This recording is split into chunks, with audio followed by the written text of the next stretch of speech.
there's suffering. And I was weighing like 297 pounds. And I had to make a change in my life. You know, I was at an all-time low and I wasn't going anywhere. And I was exactly what everybody said I was going to be, which was nothing. So I had to make a change.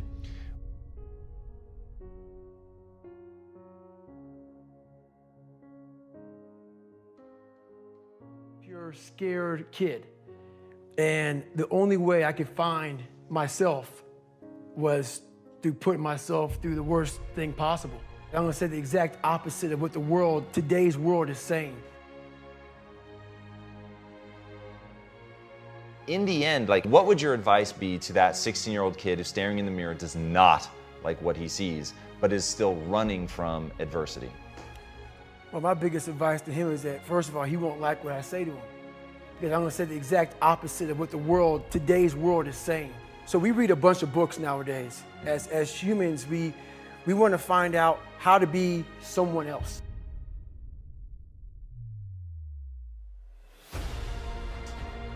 What we don't do is we don't go inside. So literally turn yourself inside out. Read the book that says, like we're writing a book every day of our lives, but we never read that book. So what I would challenge this young man or young woman to do is you have to look inside of yourself to see what you really want. What are you passionate about? We use these words and these little phrases of only the strong survive and all this other crap. They're all just fucking words. I get so tired of hearing people just talking. Like right now, someone may think Goggins just talking. You don't know me. So when I speak from passion, I speak from experience, I speak from suffering. I have to tell this young man or woman that the only way I believe, and this is my experience in life, the only way you're ever going to get to the other side of this journey is you have got to suffer to grow. To grow, you must suffer. And some people will get it, some people won't.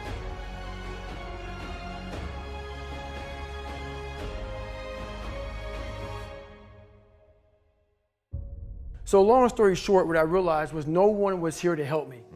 And the feeling I had every morning, I started shaving my head when I was 16 years old. And the feeling I had every morning when I looked in the mirror was horrible.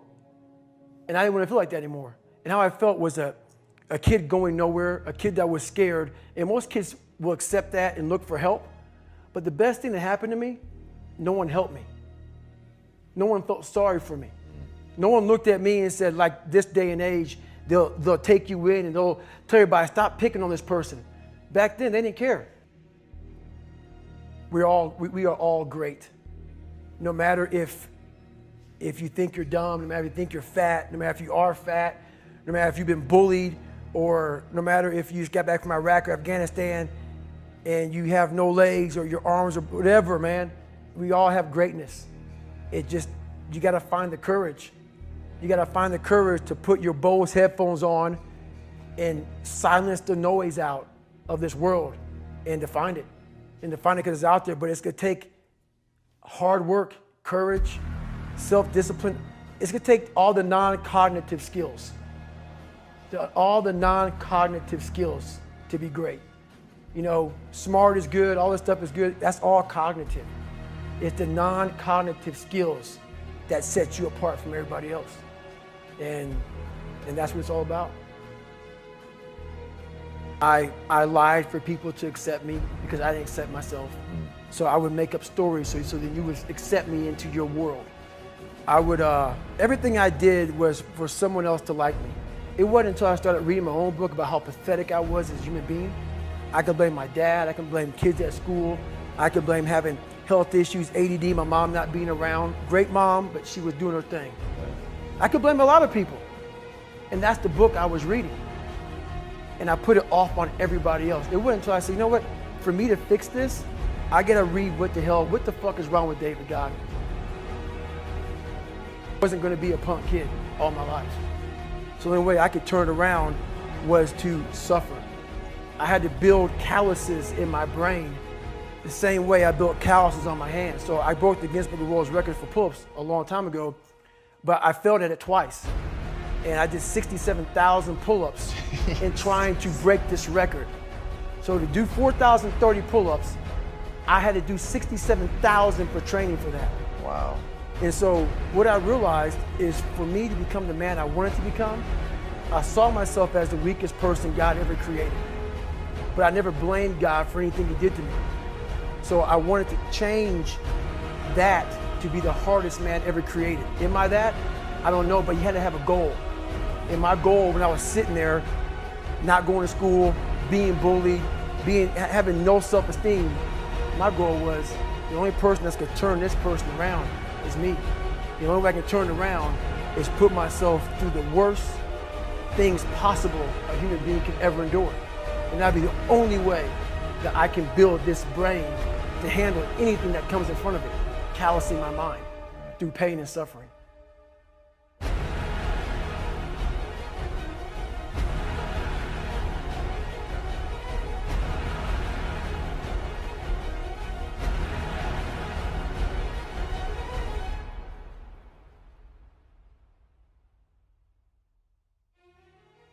But they have to see what their journey is to start their journey. Several people live to be 100 years old, and they have great lives, and they have great kids. Their kids go to college and all sort of stuff. But somewhere in their life, there was a point where they had a decision to make.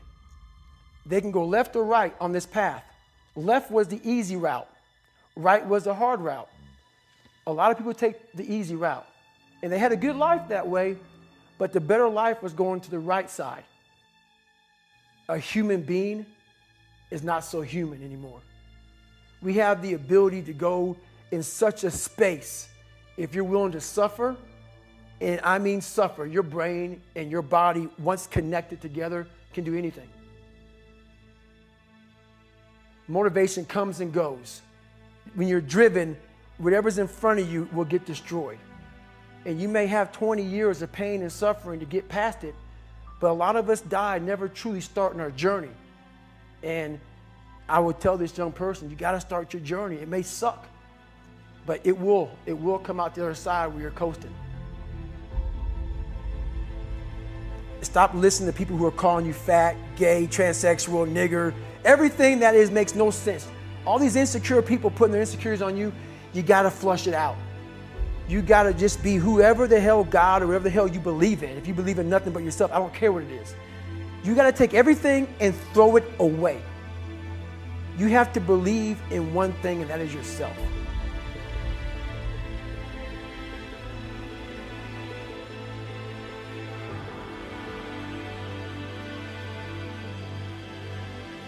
My biggest advice to give everybody in the world is, like I say, we live in an external world. Everything is you got to see it, touch it, it's external. If you can, for the rest of your life, live inside of yourself.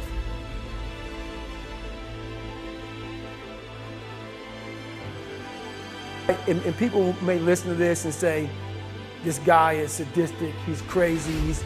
No, if you know how I came up, you realize I was just a scared kid that found drive and passion to be something much better than what he thought he was. That's all it is. Even the hardest men, in times of suffering, what we do is we forget how hard we really are. Because that's what suffering is. Suffering is a test. That's all it is. Suffering is the true test of life.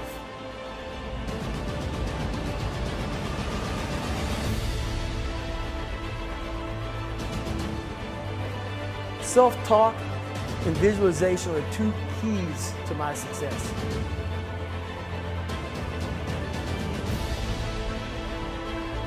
The very best is that I leave everything inside of me out there. So attacking is not like, oh, I want to win this or win that or be the best. The best is I'm running against myself in everything I do. And that's what I attack. I attack myself. I'm always questioning myself.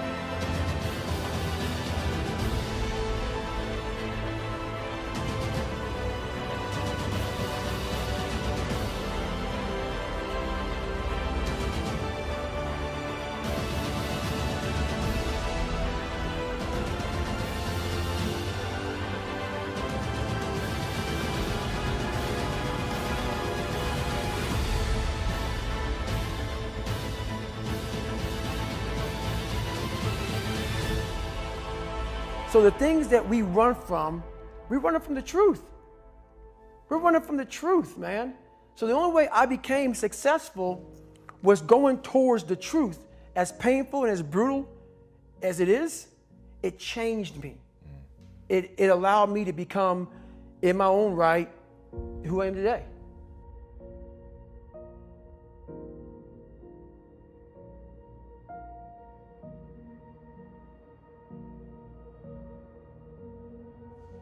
When you look in the mirror, that's the one person you can't lie to.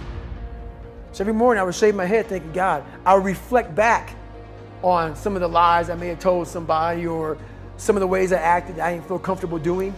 And I did it to impress other normal people. The key word there is normal, everyday people. I was trying to make other people like me.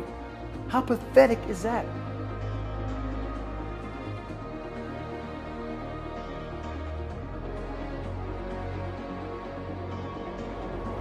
Your skin, become more of a human being. Don't be afraid of the reflection in the mirror, because that's all you can be afraid of. Once you overcome the reflection in the mirror, you've done it. But if you can get through to doing things that you hate to do, on the other side is greatness. That's what people don't understand. By me running, I am callous in my mind. I'm not training for a race. I'm training for life. I'm training for the time when I get that 2 o'clock in the morning call that my mom is dead or something happens tragic in life. I don't fall apart. I'm training my mind and my body and my spirit so it's all one, so I can handle what life is going to throw at me. Because the life I've lived, it throws a whole bunch at you. And if you're not physically and mentally prepared for that, you're just going to crumble and you're good for nobody.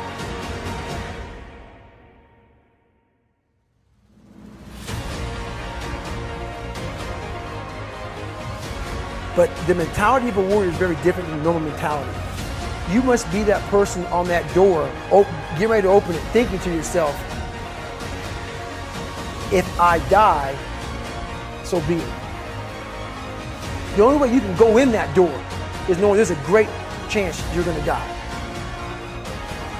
Open the motherfucking, go in hard. Because they're gonna remember you by slowly opening it and peeking in. So if you're gonna open it, and you made the mind to open it, don't crack it open. Open the fucking door, go in. That's with life. If you're choosing to do something, attack it. Because they're gonna remember you as not attacking it. So I want to be remembered. You can hate me, but there's one thing you can't say about me. I didn't attack it. So that's the mentality you have. If you're gonna do something, you might as well attack it. Hopefully, I can help people that believe that they're much less than what they truly are.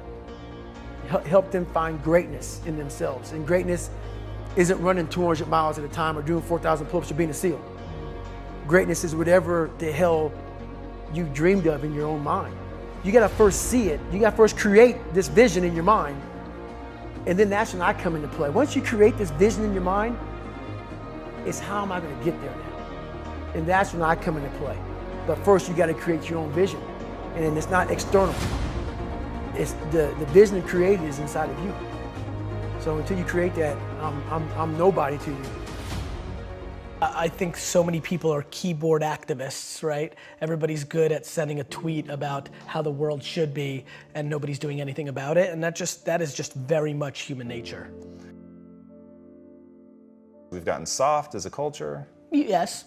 You know, I mean, of course we've gotten soft as a culture in the US because the US has had an incredible 200-year run, right? Like this is just what happens. You know, so as a culture, you know, I can't speak for, you know, people that live in the Amazon River, and I can't speak for, you know, people that still live in Belarus, but the American culture is soft, and that's a great thing. That means there's been enormous amounts of prosperity, but let's not be naive. I mean, people literally complain when somebody gives them the wrong amount of like extra cream in a Starbucks $6 coffee.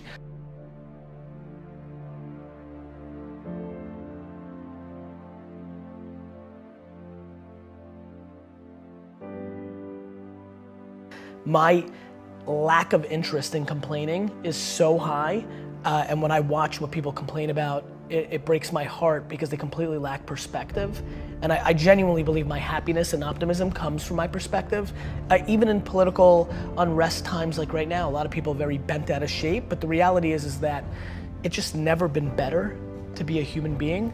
That's just the truth, that's just data, that's reality. And yeah, I mean, it's just a very fun time to be alive.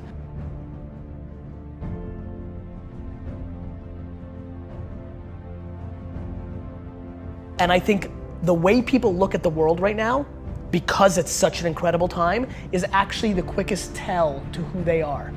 If you think it sucks or it's bad, you have losing pessimistic DNA. And if you think it's awesome and phenomenal, you have optimistic winning DNA. And I believe that to be true. And so that's where we're at.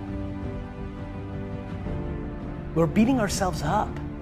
Like, everybody sucks at something. Right? Like, we all have shortcomings and we all have strengths. And for me, it's like, why don't we just audit that? Like, why don't we just look at it that way and be like, all right, well, I'm good at this, but I'm not good at that. Like, and then I only focus what I'm good at, right? Like, I don't dwell that I can't fix shit around the house. I call somebody to fix it. Like, I'm not a man. I don't give a fuck. Like, I don't get it. Like, I also think it's awesome that I'm so emotionally stable and I'm the emotional backbone of everybody. Is that what a dude's supposed to do? Like these cliches, these stereotypes, they're so silly. I'm fully in love with myself, but I'm also fully in love with everybody else too, right? It's not like it goes both ways. Like, I tell people to buy into me that work for me, it's because I buy into them first. Like, I don't need anybody to gain trust with me. It's there. Like, I believe that the human race is so grossly underrated. We are good. Of course we have some bad. There's fucking 7 billion of us. But like, when you look at our net score, it's bonkers shit. Like, do you know how much damage we could be doing to each other on an hourly basis and we don't? Like, we're still here. Like, we won. We're the alpha being, and we've figured out how to stay together. This is insane when you think about it. And yet everybody wants to dwell on like somebody said something mean.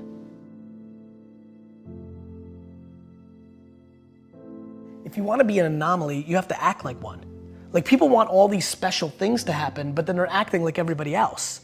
And that gets into the Saturdays in your 20s, like, or just like taking risks or things of that nature. Like, if there's anything they take away, it's like, look, like, you're gonna only be so pretty, you're only gonna be so smart, there's things that are gonna be natural, and then there's things that you can actually control. I do believe, and I don't know if I'm right or wrong, I don't, but I do believe that work ethic is a taught behavior. It's something you do have more control over. And you know what really sealed the deal for me? Getting healthier. I was 38 years old and it didn't come natural to me. Like, it didn't come natural to me at all. I hate the gym. I hate it now. I hate it, I don't like it, I don't want to do it. But I knew it was important. And somewhere around midway through being 38 years old, I got serious, I figured out my system, I made the financial commitment, and I've won, right? And I'll never lose again, because the system was, I needed to be accountable to another human being. So it was about Mike and now Jordan and whoever else is my trainer. I'm doing it almost weirdly more to not let them down. I feel like there's a shift that can make people work harder. The big one that I push is, you're gonna die. Like if you're like, to me, life is broken down into complaining and not. So if you're not complaining, well, then I have no advice for you. I'm pumped. Like, you did it. Like I have friends who make $42,000 a year, work 9 to 4, kind of, with an hour and a half lunch and 45 minutes of YouTube and 10 minutes of bullshitting and an hour of complete wasted time in a meeting. So they're kind of working like 6, hours a week, right? But they're pumped. And they text me, these are high school friends, and they'll text me like how happy they are to be the coach of their kids' baseball team. And like, that's amazing. Like, that seems very obvious to me. Like, that's right. You know what's super weird? I'm actually weirdly envious. It sounds cool, like, in theory, right? Grass is always greener, right? Like, far less pressure, like all that time with my kids, oof, that would be cool. Like there's just like all these things that I can justify. So to me, but I have friends who have $100 million in the bank because of Facebook's IPO, who complain, who are still hungry, who want to do even more, who will complain to me because they know I work a lot about no work-life balance and they don't get to spend enough time with their family. And I'm like, you have $100 million. Like you could stay home, like you're in control. Like don't complain about it. You've made that choice. Don't bullshit me. Like you want to spend more time with your family? Spend more time with your family. I'm trying to be very careful about what I'm saying versus what I'm doing, because that's how you get exposed. And I don't mean like people calling you out and being like, you suck. I mean to yourself. I don't want to be exposed by myself. It's looking yourself in the mirror and saying like, am I doing this right? So to me, there's so many people that are talking shit about how big of an entrepreneur they're gonna be and how much they're gonna achieve, and they don't work on weekends. You know, I worked every Saturday of my 20s. And I talk to 20-year-old entrepreneurs every single day. Lately, I've been saying to them, this Saturday, you're gonna have more time off than I've had in my entire 20s on a Saturday. So like before you tell me how you're gonna be bigger than me, start thinking about what you're actually doing.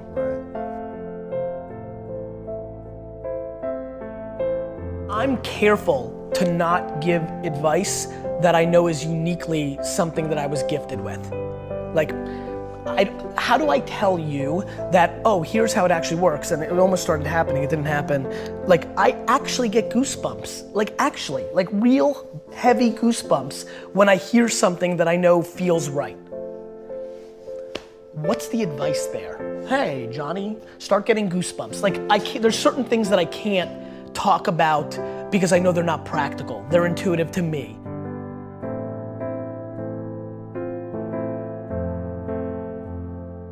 I plan to instill kindness into my kids. I plan on instilling perspective into my kids. I plan in instilling just being a good human being. I plan on making sure they don't use their parents' wealth and micro fame and leverage to impose on any other person.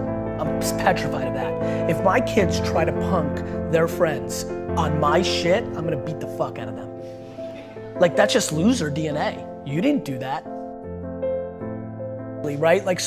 I'm not obsessed with tactics. I'm obsessed with religion.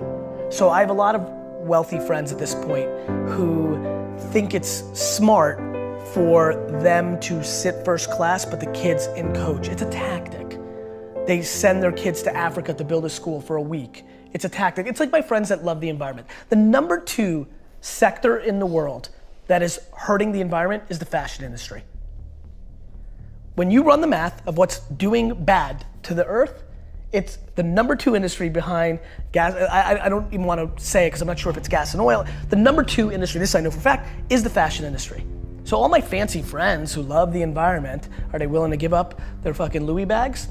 Let's see, right? So I think people talk shit. So you let them sit coach and you went first class, but you went to, Hawaii and ate at all the best you can't pick and choose. To me, it's binary. So I don't want to be a hypocrite. So my big thing is look, you need to be kind. Mean is just non-negotiable in our family, right? And then you just need to not be full of shit. If you want to look at daddy's mountain and you want to say what I did to my dad's, and that was a big mountain for an immigrant, wow, dad did it, right? If you want to say, I'm going to climb that and I'm going to climb bigger, awesome. I'm pumped. I'm weirdly not cheering for you because I'm just a weirdly competitive dude. This is actually something I'm not proud of. I'm comfortable saying this and I believe this is a flaw, but I don't want my kids to beat me. I don't. I hate saying it. I know this is where I get in trouble. People will take one little clip from one video interview and they're like, you're bad. It's just my truth. I don't want to bullshit you guys.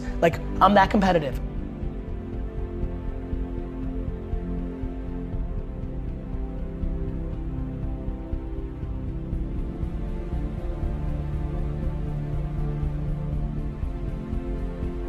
I just want them to be all in on them, right? I don't need them to be an entrepreneur. I don't need them to make me proud. They don't need to go to Harvard. They don't need to do shit. They need to be themselves, all in, and they need to be kind, and I'm good.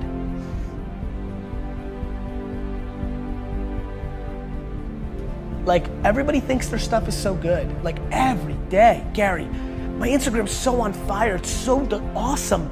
Why is nobody, like, why am I not gaining followers? Because it's not awesome.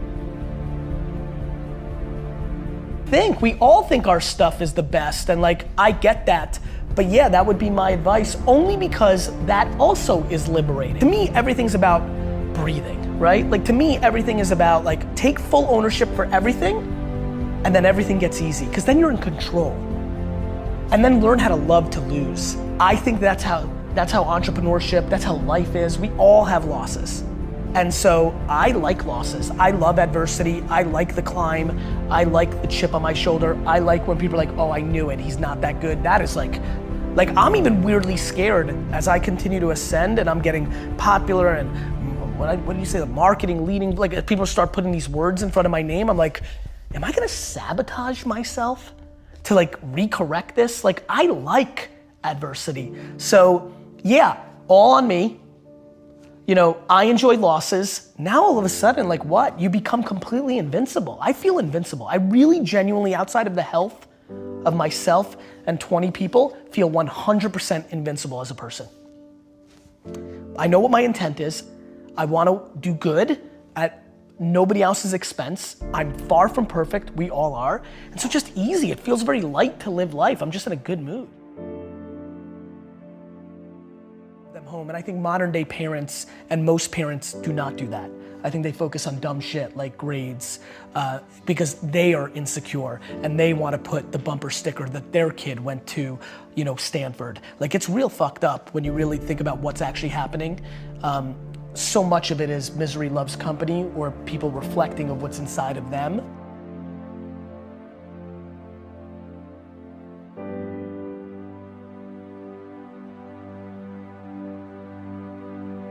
Is the impact that you want to have on the world? Same thing that attracts so many of millions of people to people that are selling bullshit, those same people are attracted to me. And what I want to do is suffocate out all those other people and become the alpha of that entire world of people that are hoping and are desperate to look at me. And what I want to do is inspire 2 14-year-old girls in Kansas City right now to build a $1 billion company on having a bunch of employees hugging each other in the halls. I think that Steve Jobs came along, became an icon, but the sad part of that narrative was he did not treat his employees well. He became an icon and the narrative became he got the most out of people by being a jerk, and that became romanticized. And a lot of people in Silicon Valley today run companies where they're mean because they think that's the right thing to do because they put Steve Jobs on a pedestal. I want my pedestal moment. I want to become that big. And what I want to come from that is that kids that aren't even born today think that they can build a $5 billion company and be a great guy or a great gal. I want to build the biggest building in town ever by just building the biggest building in town, while I think most people try to tear down everybody else's building. So I think positivity and good is practical advice to building an empire, and I want to be the poster child of the person that built the biggest, baddest empire and did it by being a good dude along the way. And not everybody's gonna be happy about everything I did, but if it's 97% of people talking good behind your back, that's a real legacy. And I want to do it in a pop culture way. I'm gonna do it anyway. People have done that before. Just so you know, there's plenty of people. Warren Buffett's a really good dude. Like there's plenty of people that have done that. There's a difference. I want to do it and I want to be a rock star, right? Like, and that's where you influence people.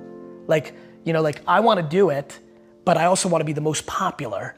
And so then that person's like, oh, I want to be him, so I guess I'll be nice. Like I want to literally take people who have DNA that's kind of nice and make them more nice because they think that's how I became big. So I basically want to trick the business world into becoming kinder.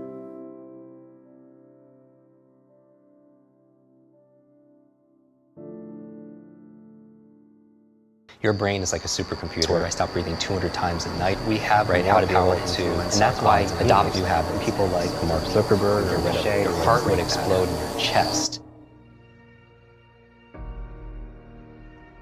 Motive matters, right? And what drives us. I always tell people that there's a success formula. I subscribe to it. I call it H cubed, that it goes from your head to your heart to your hands. Especially in the personal development space or what they teach about goal setting, you could affirm things in your head or think things in your head or visualize things in your head.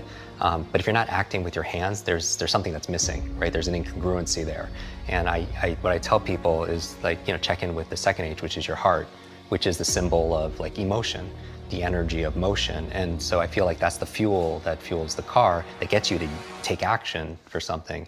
And I do believe what got me through it is figuring out what my why was.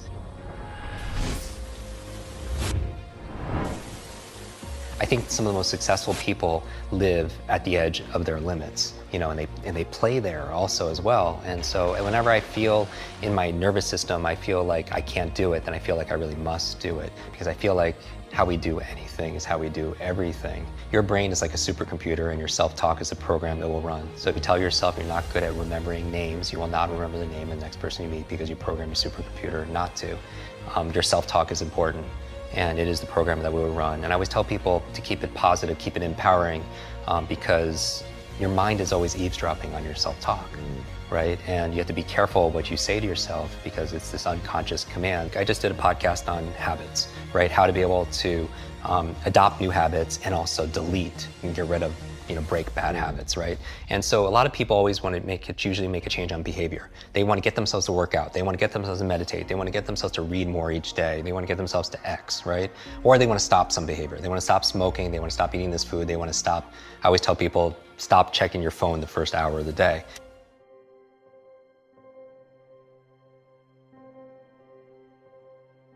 That's like sacred time for me, because I think that if you want to be an elite mental performer or real life superhero, you don't want to start off by checking the phone. We talked about this in the past because you're training yourself to be reactive, right? You're getting your dopamine, you're frying your nervous system with all these likes, shares, comments, and everything else like that. You've said, if I'm not mistaken, you sell your sovereignty. We do. If you start by checking your phone. I love that so much. Because you're reacting and firefighting to everyone's everything everyone wants. So you're not really you're not living, you've heard this many times, right? If you want to, you win the first hour of the day to win the rest, you win the day, right? And so anything you want to stop, so like say you want to stop checking your phone, right, in the morning, then there's certain, that's a behavior, right? But there's so many other elements to be able to change because most behaviors don't stick, right? And so what I'm thinking about when I want to transform or transcend or make a real positive change, I'm looking at all the other areas of ourself. So I'm looking at, for example, our environment. Are people setting up their environment to win? So change doesn't just happen at this level of behavior, but what you have to change the environment. So for example, if you want to stop eating a certain food, it helps to be able to have not have that food in your home, right? So you change the environment. If you want to read more, it helps to help set up your environment where you have the books readily available, where you're going to read it because they perform, how I approach habit change is this area of motivation and this trigger, right? You want to trigger it to help remind you to do the behavior, right? So are you setting up the environment in a way that triggers the behavior that you want?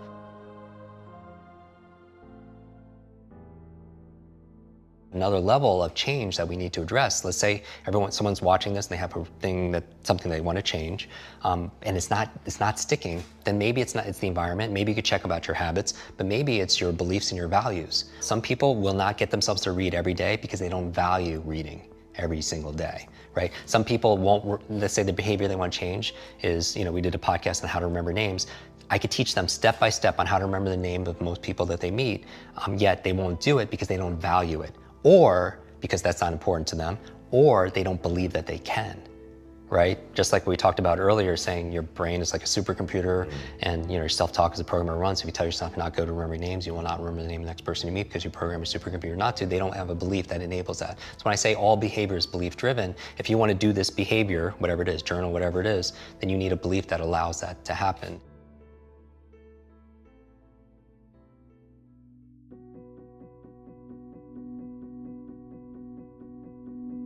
My favorite way of changing a belief is getting them to do something they never thought they could do.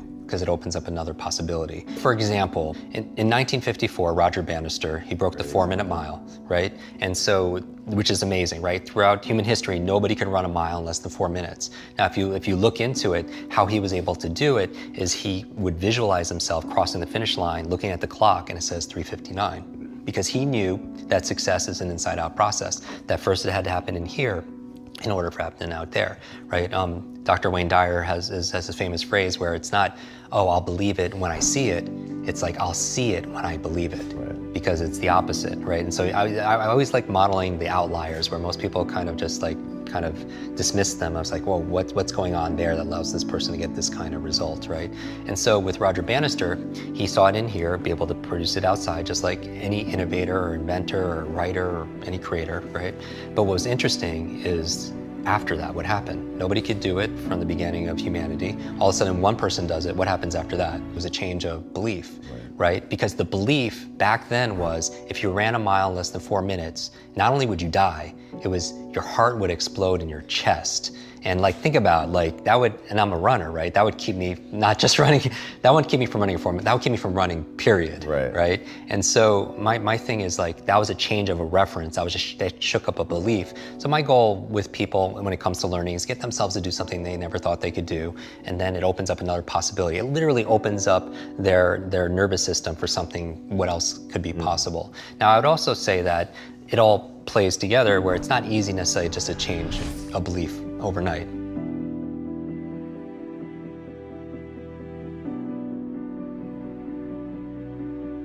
It's not about resources, right? Because we know a lot of people who didn't have any resources that were able to impact the world. It's about our internal resources. And what I'm saying is optimizing our environment, optimizing our behaviors, our capabilities, our beliefs and our values, and our identity. Right, at the highest level, our identity, because you can't just change your belief or your values or your behavior even if you don't believe you're that kind of person. If we don't believe that we're a public speaker or we're a great parent or we're a great learner or genius, then we'll never be able to reach our full potential because that will always be the ceiling that we bump up against. I think that genius leaves clues, and I believe that it can be replicated if you're willing to put in the work and the learning and the discipline to be able to do that. I teach people how to read 1 book a week. I really think leaders are readers, that in order to stay competitive in today's day and age, if somebody has decades of experience and they put it into a book and you can sit down and read that in a few days, download decades into days, I mean, I'm preaching to the choir for everyone who's watching, but that's a superpower, right? That's a huge advantage. I think geniuses set themselves up. So for example, they have their laptop, but they only use their laptop for work, and it's anchored, that's part of their environment, it's anchored to get them into flow states to be able to write or be productive. They don't use their laptop to binge on Netflix, right? They have an iPad that they use when they do that because that's the state that they want to anchor for that, and they don't use that iPad to do work. Setting up your environment like your bedroom. Like we just did a whole episode on sleep hacks and how to optimize your sleep because that's a big, personal challenge for me for many years because I had suffered from sleep apnea. It was a breathing disorder. I stopped breathing 200 times a night for at least 10 seconds, which is the equivalent of somebody coming in and just choking and suffocating you 200 times a night. So I would actually, the reason why I'm so adamant about productivity and learning hacks is because for the longest time, for literally 5 years straight, and you know this, I've slept about 90 minutes to 2 hours a night total. And you know how you feel when you get like 1 bad night of sleep, and how like where your focus is, your energy level, and how I get these horrible migraines, and it's forced me to double down in my practices, in terms of like I have a limited amount of time. I have to focus on the things that really matter, resources and stuff. But anyway, going back to this, like my bedroom is sacred space, right? I don't do work in there. I keep it because that's my trigger to be able to rest, go into parasympathetic space. I set up my environment so I have my blackout curtains, I have my grounding pad, so it's to optimize my restful sleep that I do get. So environment, so genius leaves clues, they set up genius environments for themselves. And then the behaviors, most people would know because they're intuitive. These people are investing in themselves, they're investing in self-care. I always tell people that self-love and self-care is not selfish.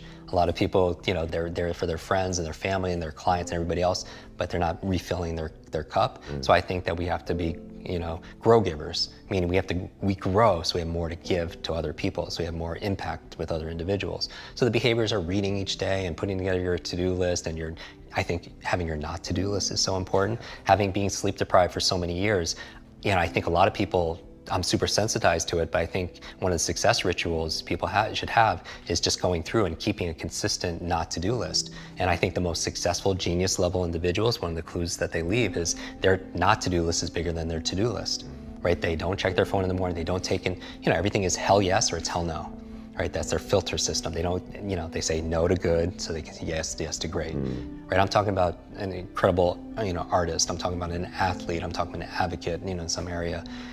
Is they're clear about their identity, about who they are and who they are to the world. And so, but I know what they do commit is they do the work and they're committed to lifelong learning.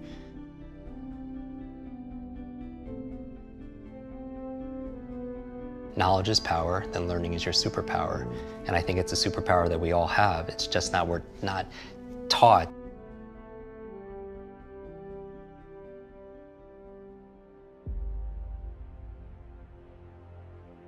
My thing when it comes to success rituals and high performance and making an impact is that we all have that sovereignty, we all have that power. And whenever we put it out there and give it out to somebody else, like we're a thermometer, right? The metaphor I always talk about, it's like we're either thermometers or we're thermostats. And a thermometer, you think about the functionality of it, it just reflects what the environment is giving it, right? It just reflects the temperature and stuff.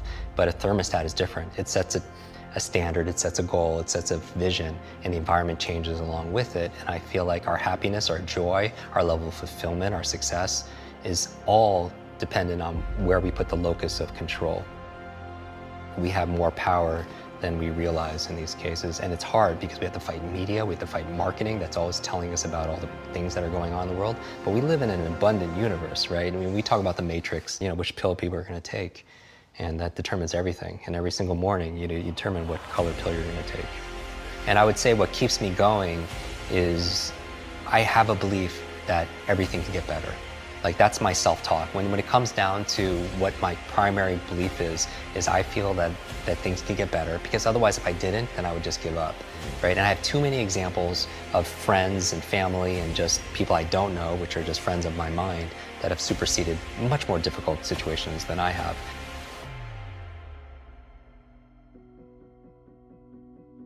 The other thing it's helped me to do is really focus on the rituals and the routines, the habits, the abilities that really matter, the 80-20 rule, because when I have a certain amount of energy, I can only do a certain amount of things, and I need to get more back, and I'm still doing the job, quote unquote, of most, 3 or 4 people, going on stage and traveling to like the kind of things that we do, but it forces me to focus on the things that's gonna give maximum return. And, and I think we do teach the things that we need to learn the most. I think the best teachers are the best students. I'm never looking for perfection because I don't think that standard exists. I'm just looking to make incremental progress. When I wake up in the morning, I have my daily routine and it's so fine-tuned because I think a lot of people suffer from decision-making fatigue, right? And this is very strong research saying that you can only make a certain amount of good decisions a day. And after that is spent, you can't anymore. And that's really been fine-tuned in the medical field with surgeons and such in terms of seeing their, where they're making their errors and stuff with early on in the day or later in their days and stuff like that. But we all, as entrepreneurs or as employees and executives or as parents, we all can make a certain amount of decisions. And that's why, people like Mark Zuckerberg or Tony Hsieh, they wear the same t-shirts and sweatshirts all the time because they don't want to spend, use up one of their decisions thinking, oh, what am I going to wear today, right? And so my goal is to streamline my life, put the routines the first hour of the day and the last hour of the day. I really micromanage to the point where it's habitual. I don't even have to think about it. And then because those are the times of the day where I could really have the most impact, because later on in the middle of the day, team members need this, there's firefighting this, client needs that. But the first hour, the last hour, I really want to control. So all this really helped develop grit and resilience, in my body so I could have the ability to persevere. And also I stand guard to my brain all the time, what goes in. I don't watch like a lot of the negative news and all the marketing. I really focus, like, I watch and I listen to your show and maybe a handful of little things I read each day because I need to keep it positive. I want hope and I'm looking for help. I'm looking for inspiration and also instruction.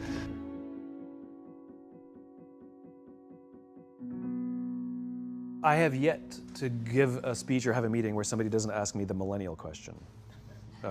What's the millennial question? Apparently, millennials as a generation, which is a group of people who were born approximately 1984 and after,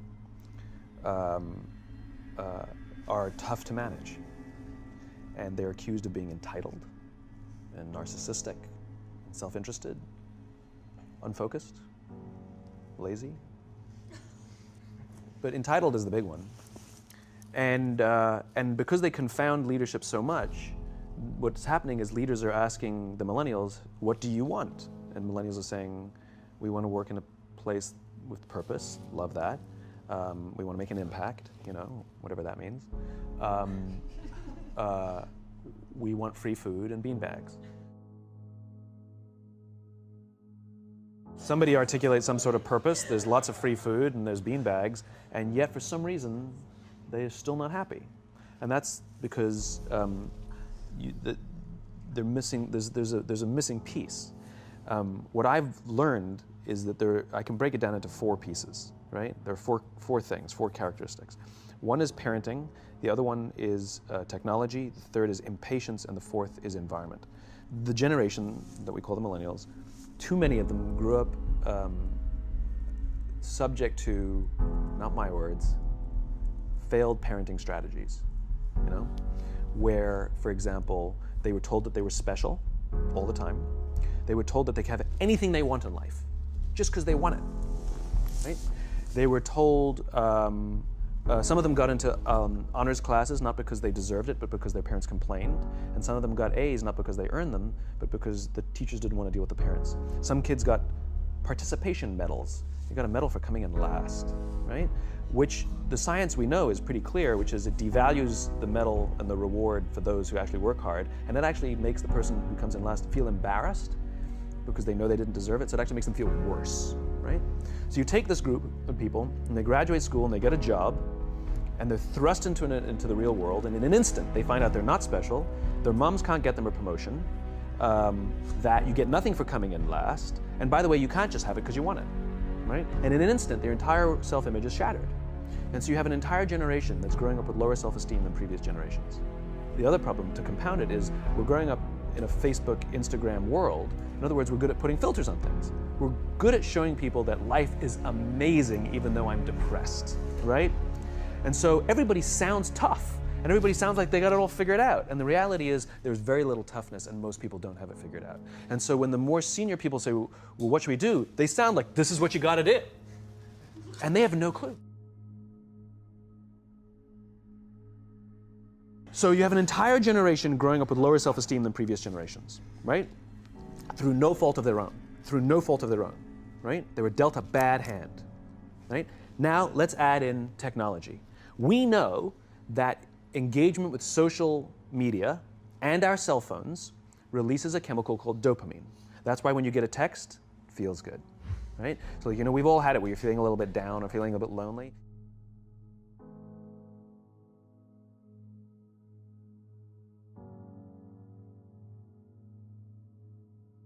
It's why we count the likes. It's why we go back 10 times to see if my Instagram is growing slower, did I do something wrong? Do they not like me anymore, right? The trauma for young kids to be unfriended, right? Because we know when you get it, you get a hit of dopamine, which feels good. It's why we like it. It's why we keep going back to it. Dopamine is the exact same chemical that makes us feel good when we smoke, when we drink, and when we gamble. In other words, it's highly, highly addictive. Right? We have age restrictions on smoking, gambling, and alcohol, and we have no age restrictions on social media and cell phones, which is the equivalent of opening up the liquor cabinet and saying to our teenagers, hey, by the way, this adolescence thing, if it gets you down. And you have an entire generation that has access to an addictive, numbing chemical called dopamine through social media and cell phones as they're going through the high stress of adolescence. Why is this important? Almost every alcoholic discovered alcohol when they were teenagers. When we're very, very young, the only approval we need is the approval of our parents. And as we go through adolescence, we make this transition where we now need the approval of our peers. Very frustrating for our parents, very important for us. It allows us to acculturate outside of our immediate families into the broader tribe, right? It's a highly, highly stressful and anxious period of our lives, and we're supposed to learn to rely on our friends. Some people, quite by accident, discover alcohol and numbing effects of dopamine to help them cope with the stresses and anxieties of adolescence. Unfortunately, that becomes hardwired in their brains, and for the rest of their lives, when they suffer significant stress, they will not turn to a person, they will turn to the bottle. Social stress, financial stress, career stress, that's pretty much the primary reasons why an alcoholic drinks, right? What's happening is, because we're allowing unfettered access to these dopamine-producing devices and media, basically it's becoming hardwired, and what we're seeing is, as they grow older, too many kids don't know how to form deep, meaningful relationships. Their words, not mine. They will admit that many of their friendships are superficial. They will admit that their friends, that they don't count on their friends, they don't rely on their friends, they have fun with their friends, but they also know that their friends will cancel on them if something better comes along. Deep, meaningful relationships are not there because they never practice the skill set, and worse, they don't have the coping mechanisms to deal with stress. So when significant stress starts to show up in their lives, they're not turning to a person, they're turning to a device, they're turning to social media, they're turning to these things which offer temporary relief. We know, the science is clear, we know that people who spend more time on Facebook suffer higher rates of depression than people who spend less time on Facebook, right? These things balanced. Alcohol is not bad, too much alcohol is bad. Gambling is fun, too much gambling is dangerous, right? There's nothing wrong with social media and cell phones. It's the imbalance, right? If you're sitting at dinner with your friends and you're texting somebody who's not there, that's a problem. That's an addiction. If you're sitting in a meeting with people you're supposed to be listening to and speaking, and you put your phone on the table, face up or face down, I don't care, that sends a subconscious message to the room that you're just not that important to me right now, right? That's what happens. And the fact that you cannot put it away is because you are addicted, right? If you wake up and you check your phone before you say good morning to your girlfriend, boyfriend, or spouse, you have an addiction.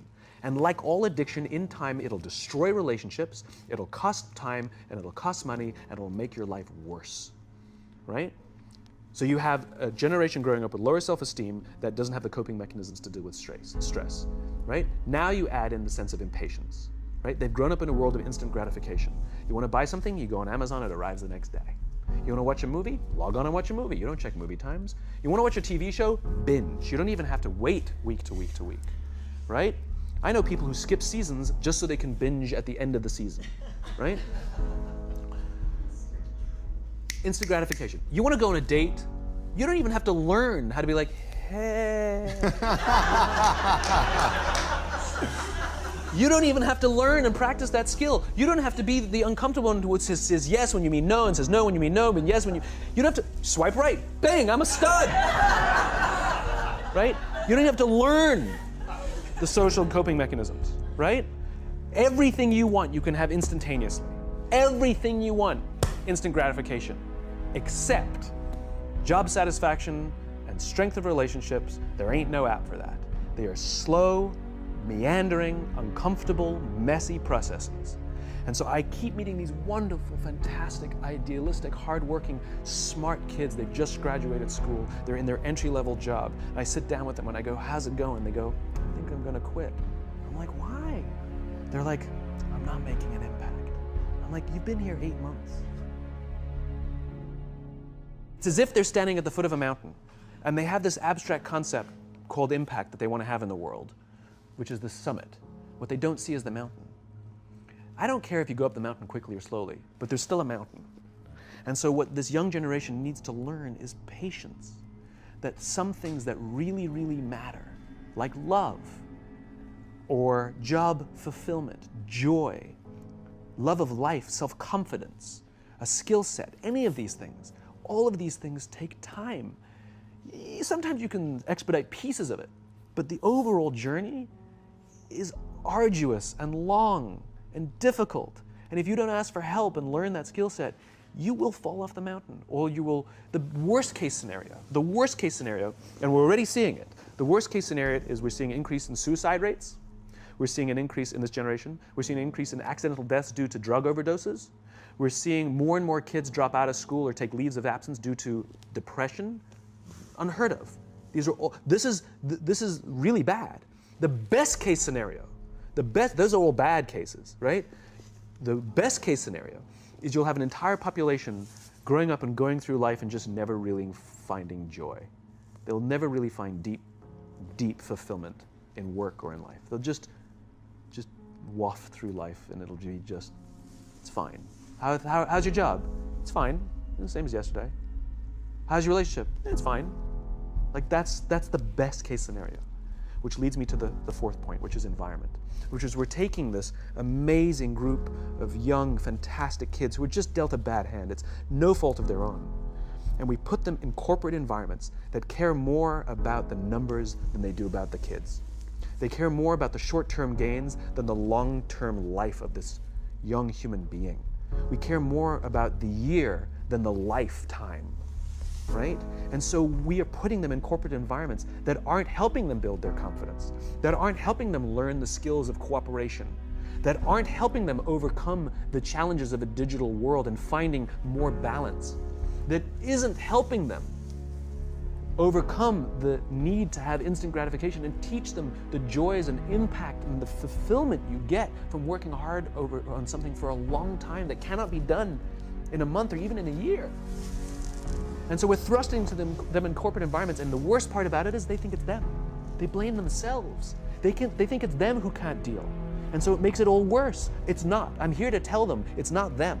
It's the corporations, it's the corporate environments, it's the total lack of good leadership in our world today that is making them feel the way they do. They were dealt a bad hand, and I hate to say it, but it's the company's responsibility. Sucks to be you, like we have no choice, right? This is what we got, and I wish that society and their parents did a better job. They didn't. So we're getting them in our companies, and we now have to pick up the slack. We have to work extra hard to figure out the ways that we build their confidence. We have to work extra hard to find ways to teach them the social skills that they're missing out on. There should be no cell phones in conference rooms. None. Zero. And I don't mean the kind of like sitting outside waiting to text. I mean like when you're sitting and waiting for a meeting to start, this is what we all do. We all sit here and wait for the meeting to start. Meeting starting? Okay. And we start the meeting. No, that's not how relationships are formed. Remember we talked about it's the little things? Relationships are formed this way. We're waiting for a meeting to start and we go, how's your dad? I heard he was in the hospital. Oh, he's really good. Thanks for asking. He's actually at home now. Oh, I'm really glad. That was really amazing. I know, it was really scary for a while. That's how you form relationships. Hey, did you ever get that report done? Oh my God, no, I didn't. I'll help you out. Can I help you out with that? Really? That's how trust forms. Trust doesn't form at an event in a day. Even bad times don't form trust immediately. It's the slow, steady consistency. And we have to create mechanisms where we allow for those little innocuous interactions to happen. What is your belief about belief? Is it important? Is it a starting point? It is the only thing that matters. It is literally the only thing that matters. Because your experience, how you build something, what you learn, whatever it is, anything that you achieve, it is literally only based off of how much you believe it's going to happen. Goals and all this stuff, all it is breaking it down into micro actions for you to understand it and believe it, right? Because at the end of the day, it's only people that lose belief that quit. Move at such a pace that even hearing so much of that stuff, I just forget. I forget about the depth of a lot of the things that I've done throughout the time, because I almost only have memory in like 3-year chunks at a time from doing so much different stuff. And when I hear about the idea of flipping cars and breaking world records, jumping cars backwards and getting attacked by sharks and tigers, it just makes me feel so warm inside.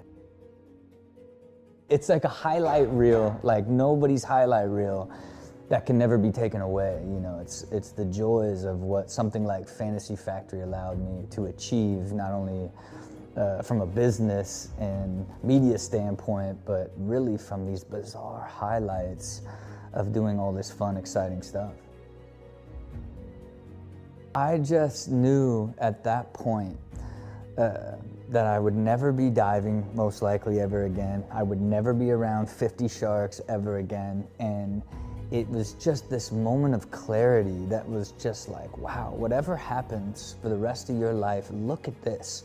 You just allowed an 8-foot shark to bite you and attack your arm, and it worked.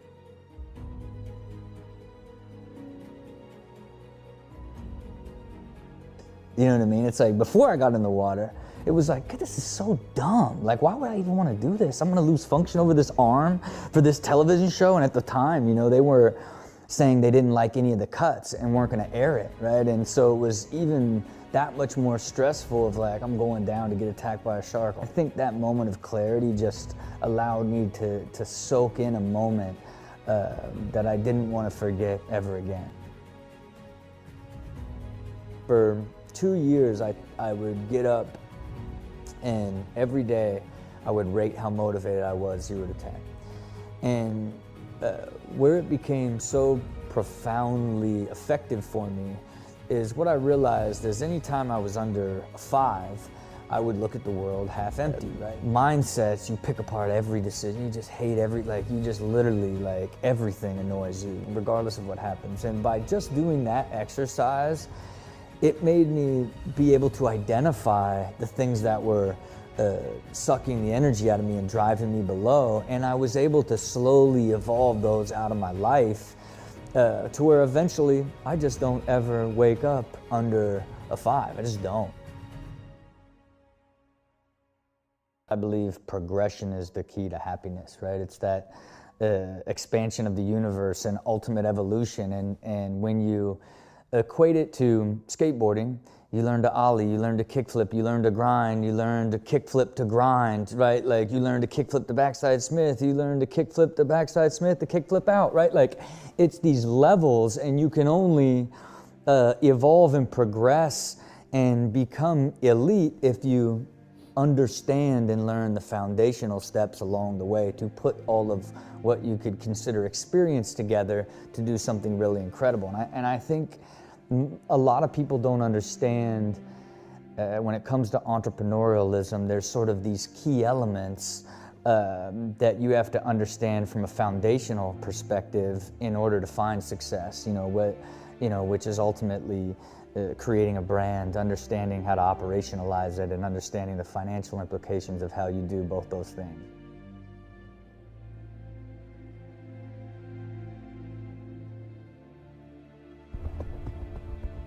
It's scary, right? Because it's a great unknown, right? And I just don't, for whatever it's worth, driving a car 52 miles an hour backwards and jumping 90 feet is just scary. Time stands still because you're just like, all right, I got it, I have to do it. You have no choice but to go into kill mode.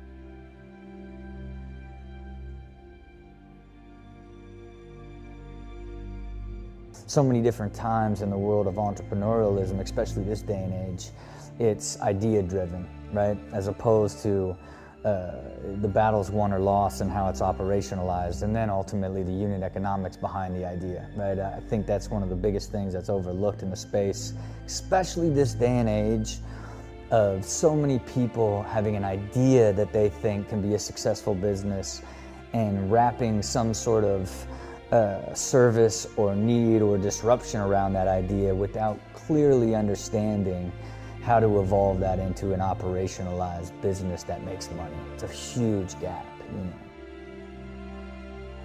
There are so many different things in life that suck the soul right out of you, and you have to learn to basically build a life with very few of those, and so few even when you get hit by one every now and then that it just simply doesn't stay, because there's so few things taking energy but giving you energy, because at the end it's energy, and for so many people it's different.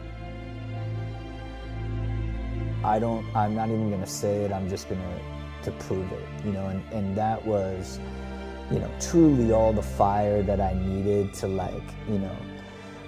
get kick-started on you need to take control of what your opportunity is and make sure that you focus on skateboarding, as it will allow you to maximize all of your other ambitions long term,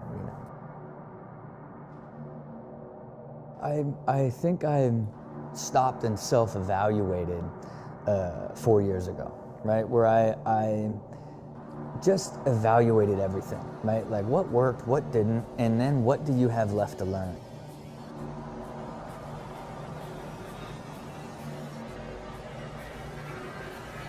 What is your belief about belief? Is it important? Is it a starting point? It is the only thing that matters.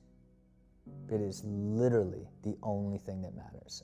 Because your experience, how you build something, what you learn, whatever it is, anything that you achieve, it is literally only based off of how much you believe it's going to happen. Goals and all this stuff, all it is breaking it down into micro actions for you to understand it and believe it, right? And I think, you know, there's two levels of it, right? It's why I love, from a business side, having tactical revenue models that show you step by step, we can grow this many units by this many months and this many doors over this much time. That's unbelievable to execute. That's why goal setting in a specific way means so much, right? But at a 30,000 foot level, you know, from a mentality standpoint, that unwavering self-belief is what I look for in people I partner with, because that's allows you to micro fail and take big losses and take them as lessons and just move and chase down and constantly be doing micro pivoting to achieve your bigger vision or your big goal, right? Because at the end of the day, it's only people that lose belief that quit. And belief gives you so much energy. And again, why when you begin to tie all these things together, especially from goals and planning aspect, it's easy to weather storms when you understand, okay, I've got to move around to get to the next pillar of this goal, rather than thinking like, none of this is going to work type of mentality. You just want good people.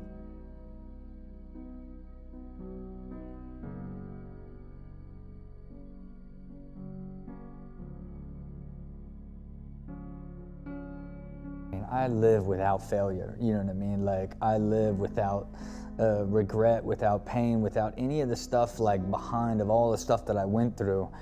It bleeds away so easily for me, you know? So I don't do it purposefully, and, you know, certain things may trigger more painful stuff as they're fresher, but eventually I don't remember any of it. But it also forces me now to stuff that I really want to retain, and especially turn to habit, which I think is probably the most difficult transition of experience, of how do you take something good or bad that you've experienced and then apply the lesson from it, and now in a consistent way. I think, again, for that aspect, you have to like recognize it, identify it, and then begin to use it with intent, you know what I mean, in order to have it sink in.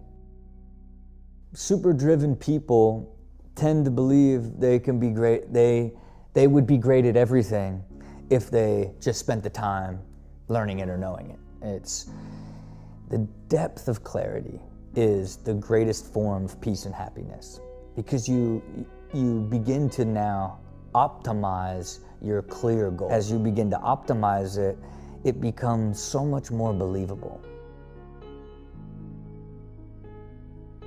I've always been driven, right? And I think at that particular time, I just wasn't getting enough out of being a pro skateboarder. You have to seek it.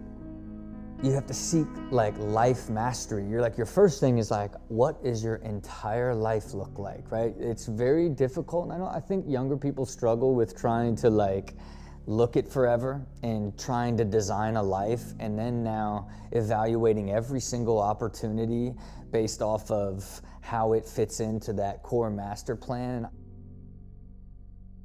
What's allowed me to do is basically systematize it in a way that I could now look deeper into a brand and how to simply put the pieces together to put a soul into that brand. I had to learn the depth of operationalizing a business because I didn't live on the operational side, and I don't like it, right? I just don't like it.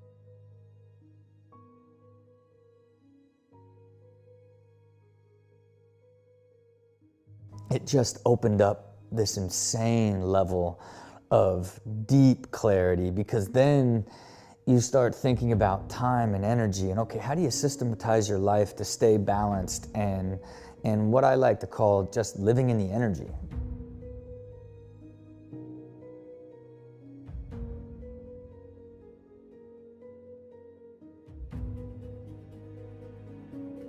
Like, if you're not someone that's trying to evolve and grow and have sort of that idea of wanting to progress and become a better version of yourself and beginning to like self-analyze in a positive way,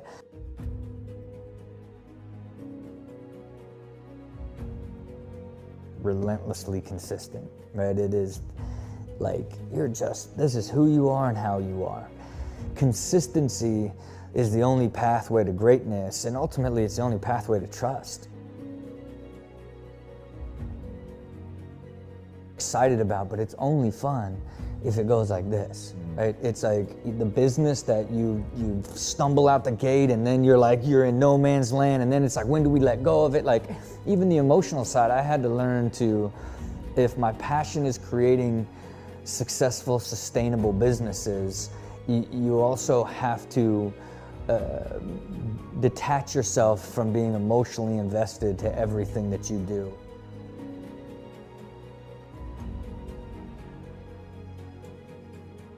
Still felt generally at that age lost, right? And that led to a lot of partying, which then led to like just eating terribly and just being genuinely lazy.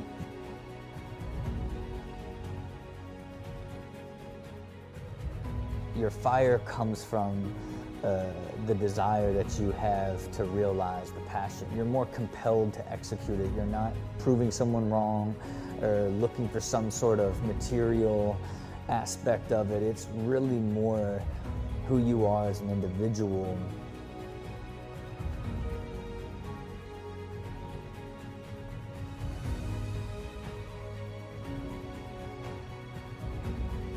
Right, and I think it's the self-awareness idea of like, you know what you're really great at, and you have the ability to find people like you in identifying to fill the gaps that you don't. I would hope that when it's all said and done, and one day I put all this thought into a system, that it would ultimately help create a pathway for people to learn to master themselves and build a life system that leads them to predictable happiness. You know, I think at the end of the day, creating some sort of program or outlet to be able to achieve that would be what I would like to do long term, you know. Well, this guy had the highest score in qualification, 45.3. 19-year-old Shaun White from Carlsbad, California, the only guy in this competition wearing a bandana. You know, it's strange. I've always just kind of like had my eyes open to what was around me, you know, and things would just like come in and out of my life, and it was up to me to really dig deeper on those if it felt right, or just kind of, you know, pass and move on to the next thing. You just do what's hard until it's not hard anymore. Even when it came to snowboarding, there were certain things that were very difficult to get past, and I just remember doing it until it became easy. You know, it's like if you broke your hand and you weren't used to riding with that hand, and then you're forced to, you know, ride or to use chopsticks or to do something. Once you do it enough, it becomes, you know, a casual thing to do. Snowboarder Shaun White, no longer king of the sport he made famous. Things would just like come in and out of my life, and it was up to me to really dig deeper on those if it felt right, or just kind of, you know, pass and move on to the next thing. Well, this guy, Shaun White, has been on the radar screen, everyone's radar screen, since he was 14 years of age. He's not only a snowboarding star, he's also a skateboarding star. A perfect 100, the first time ever. Make his own fate. The judges give Shaun White that 93.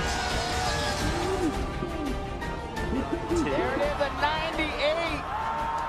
This distances himself from the field. I wanted to do things, and that's where snowboarding came along, and it gave me that outlet.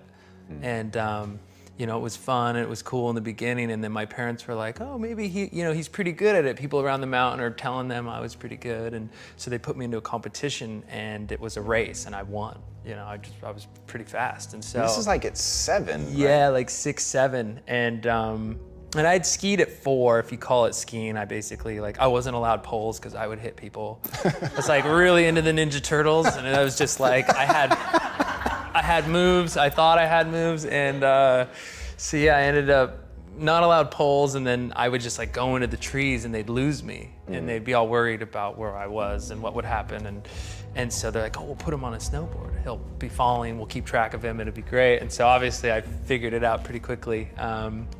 And then they put me in a competition at the local resort up at Snow Summit, and you know, I won, and that gave me this like, wow, I could win something, and then it gave me the, you know, the passion to work hard at something, to keep winning. You know, once you get that taste of victory, and you're like, wow, well maybe, well, I want to keep going on this path. I think that was where it stemmed from. And then the other huge component, which I'm sure if you read any other sports book or anything, it was I have an older brother, 7 years older than me. So a lot bigger, a lot stronger, a lot smarter, you know, and he was always beating me at everything I did. Everything. Monopoly, chess, like anything, the video games, snowboarding, like everything. He was just always winning, and I just couldn't beat him. And, you know, I just kept at it, and I finally, like, you know, crossed that barrier where I was actually learning the tricks he was learning at the time. But he's 7 years older, so, you know, in my age division, it was just, you know, no contest. And so that's what kind of stemmed that whole me turning pro at 13, because I was already ready for, you know, the next level. I was 15 years old, and I flew to Japan to do this big competition called the Toyota Big Air. And I remember getting there, I'm pretty sure the way it worked out is like the specific invited riders got a little bit of money to show up, and then obviously there's great prize money, and you had maybe 3 or 4 days of practice. And I was 15, so my mom's there, and I was paying out of my own travel to like get the flights, to get the food, to get the hotel, and all these things. I remember sitting there, and it's the game day, you know, we're supposed to hit the jump, and everyone's complaining, which is like music to my ears, because I'm having the best day ever. And you know, yeah, the guys had gone out, we're in Japan, there's a lot of fun things to do, and I was like in my room with my mom, like doing my algebra or whatever. And I'm like, all right, well, you know, you guys go have fun, I'm gonna, you know, do my schoolwork. And so anyways, long story short, they all got together and were like, we're gonna split the prize money for the competition. And I'm sitting there thinking, wow, like doing the quick math, I'm like, this doesn't even cover the flights out once you split it up among all the riders and whatnot. And I said no. I was 15, I was like, no, I wanna compete. And they just sat there and hazed me, and there was like this board of like all the riders' faces for who was at the competition, and they took turns like drawing dollar signs on my eyes and doing whatnot. And I just remember being like, I'm not gonna succumb to the like peer pressure of this. Like, I came here to compete, I'm feeling great, and I stuck to my, you know, gut feeling there, and I won. I won $50,000 in a car. But yeah, it was a time where I just kind of like stuck to it, and that was a big win for me, and that was kind of the first realization that I didn't have to follow the pack. I didn't have to do what everyone else said because it's what they want or what they should do or what is you're supposed to do. I just kind of felt like, you know what, this is a point where I should make a stand. I should really be me and own it, and I did, and I won. It was pretty wild. So, and I just stuck to it, and I remember just putting my headphones on and doing anything to distract myself, because nothing's gonna slow down the clock on when we need to do the competition. But it was definitely like a defining moment for me to stand up for myself and what I wanted to accomplish.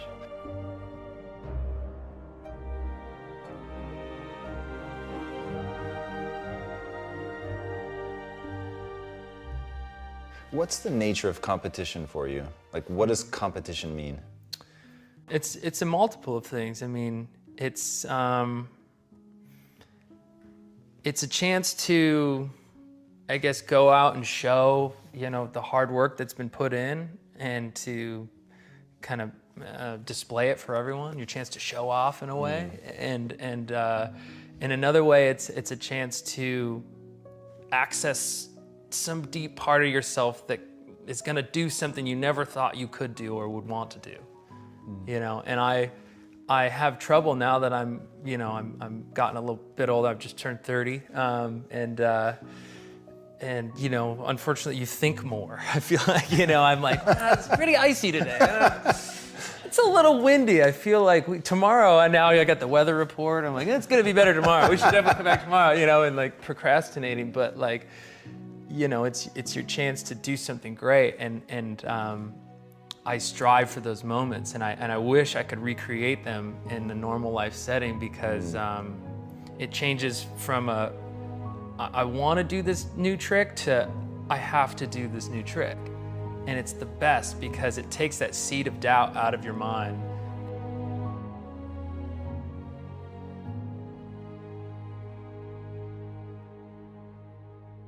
It's gonna happen, so what are you gonna do to best prepare yourself? And that's kind of that motivation of like getting to the contest and throwing the big tricks and seeing your competition and that motivation. And I've always loved that. I was at the X Games, and in my run, I broke an old record, and I went 24 feet out of the 22-foot half pipe. So I was up there, and it was funny because I wasn't going that big all day, but it was the contest time, and I was jacked up, and I dropped in, and I hit that marker, and I recently broke that record at the US Open of Snowboarding in Vail last season. I went 26 feet. It just kind of comes out of you, and you do better. So that's what competition is for me, for sure. Visualize, definitely. That's kind of the thing for me. It's always been like, well, what's it gonna look like, and what's it gonna feel like, and what am I gonna be wearing, and every little detail. And visualize yourself winning. You know, like, what are you gonna do after? You know, you just project it, and it happens. And I've always kind of like set goals for myself. That's a huge one. Set the goal of like, what do you really want to do? Like, what is it in the end? For me, I would always set up like a fun goal and then like a serious goal. So one year, one of the goals was like, how many cars can I win? Because like the snowboard contest would give out cars if you won the series. So, you know, obviously like, yeah, winning the series is amazing. You know, that's a feat of its own, but I broke it down to like, I just gotta win the cars. It made it into this stupid sort of game where it dumbed it down slightly, you know. Does that help alleviate the pressure? A little bit, yeah. I mean, obviously you have serious goals of like, I wanna win the Olympics, and then I wanna see how many cars I can win, you know, and it made it this fun thing of like, you know, taking a little bit of the edge off, because it's such a daunting task when you look at it from like, wow, I'm gonna try to win the Olympics. Like it's such a big thing, and then you really kind of break it down into these smaller things. It's more edible that way. And I don't know if I knew what I was doing. I mean, now that I'm a bit older, I kind of see the you know, I can break it down for what was happening, but it just felt like there was so much pressure. Man, like, you gotta do this, you gotta do that, and it just felt like there was so much weight on it, and I would always kind of turn it to my favor. So any which way you spin it, I'm winning in a way. Like if you look at a competition like this last X Games I went to, like I didn't win, but I really feel like I won because I know exactly what I need to work on now. I know exactly what happened and I did wrong and I gotta go back, you know, and that's why it's still winning to me. Where if I did win, you know, I think about it like, wow, well, I'm exactly on the path I'm supposed to be going, the training and the ideas I've had before working, and this is where you go. So it's not like, you know, even those slight step backs are actually, you know, to leap forward in a way.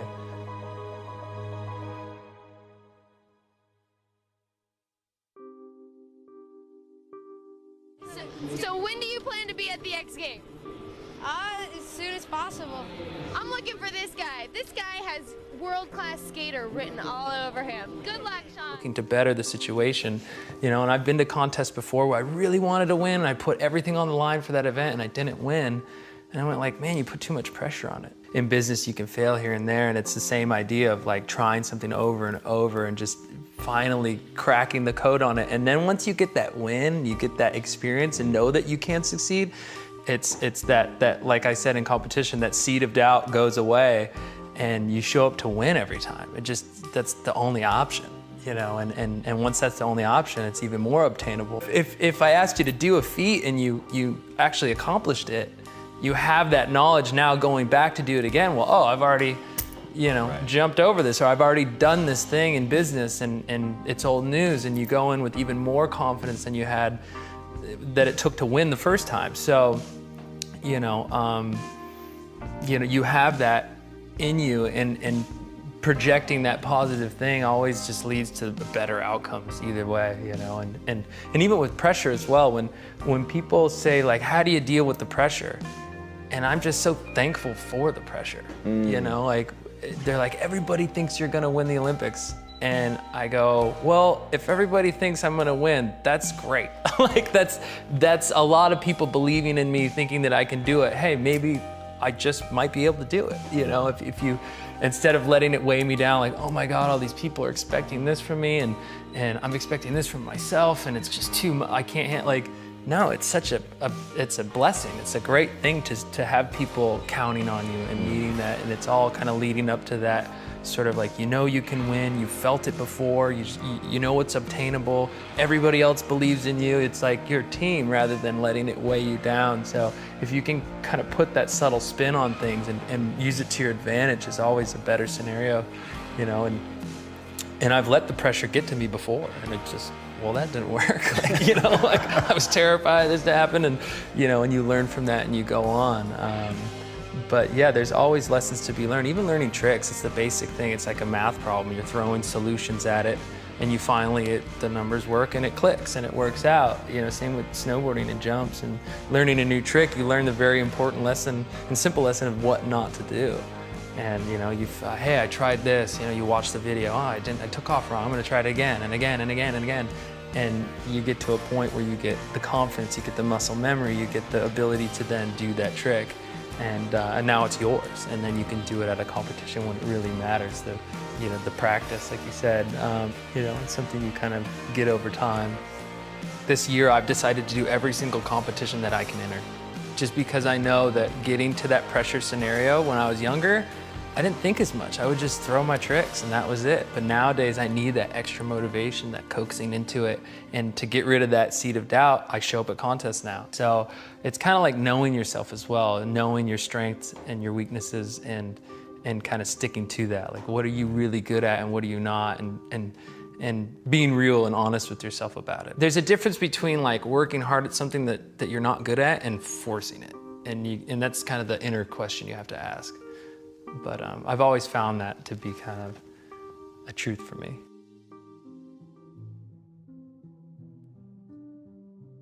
How do I stay motivated? Man, it's a mixture of things. It's like, there's always new goals, there's always new things to do. Obviously, when it comes to snowboarding, going to an Olympics and not doing well, obviously at Sochi, not getting the gold and all that, like, man, extremely motivating, extremely eye-opening. I'd never gone to an Olympics and not won. It was the first time for me. I was like, wow, how do I feel about this? Well, what happens after? And it was amazing for me to realize that people were still like, oh, you're the champ, you're the guy, and I don't know, for some reason, I just like, in my mind, I just assumed that if you don't win, they immediately strip all the other medals and you're just some guy, or like the superpowers are gone, and you're just like, I just remember feeling like this overwhelming, like, wow, I'm still alive, I'm still here. Like the worst thing I could have imagined happened, and I was still here. I was still considered, the great in the sport. And it did a lot for me personally. I was like, wow, I can actually, like, I can lose. And I hadn't lost. I mean, this like reign of like me winning, it's been a long, long thing. And obviously that was just like one night, one contest, but the world was watching, so it was pretty rough to lose. But you realize that, yeah, it's just that one moment and you gotta get back up, and that's the true spirit of the sport, is to come back. It's like the thrill of the fight to get there, and you become, part of the US team, the Olympics and all that. And it's such an amazing and memorable thing, and then to actually go and compete. But the bounce back from that was amazing. And I remember sitting there thinking, instead of like curling up and like, all right, maybe I should, yeah, they're saying I'm getting older, maybe I should quit, or maybe and I didn't want to quit. I was just like put in my head so many times by the media that I was like, you start hearing it so much, you kind of believe it. And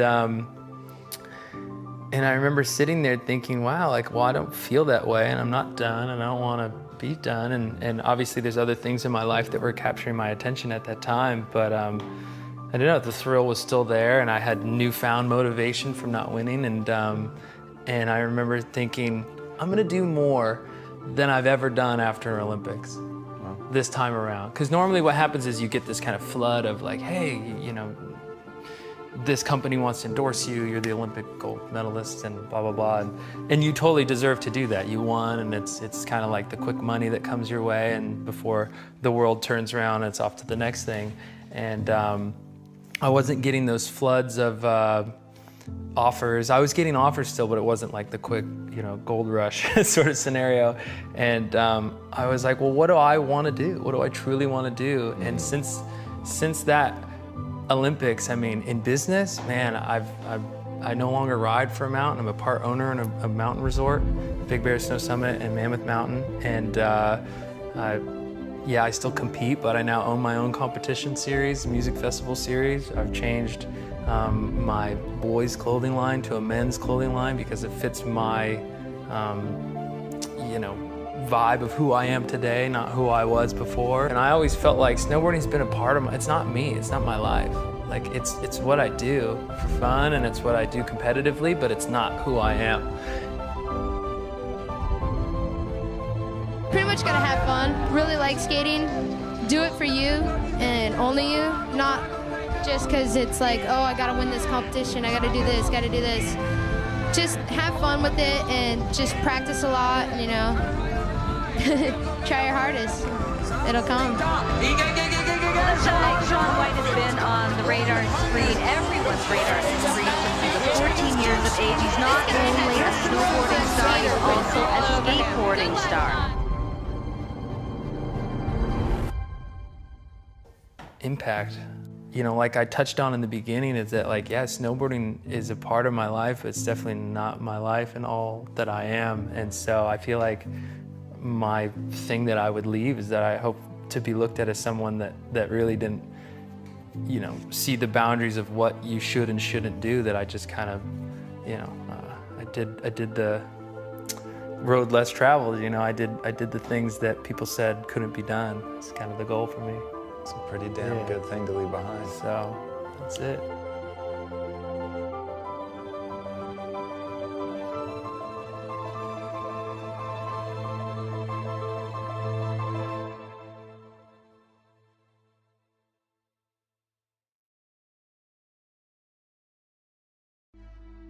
I have this tattoo on my wrist where actually the first time I tried to commit suicide, I tried to cut my wrist that says believe, because my mother's always talked about either if you don't believe in yourself, then who's going to believe in you? It forced me to work harder. It forced me to put my head down. Now there's some disadvantages to that too. You can get lost in the work process and not be present to some of the things that are happening in your life. But I think that mentality and being around people that inspired me, not by their words, but more so by their actions. I hear a lot of people talk every single day. And I was one of these guys, Tom, when I was playing things the right way. But I think for everybody, you get into this preachy thing about, look at me, look about what I do. And I started not to listen to what people said, but started to watch how people acted and how they interacted with other people. And that helped me set the bar for where I wanted to be.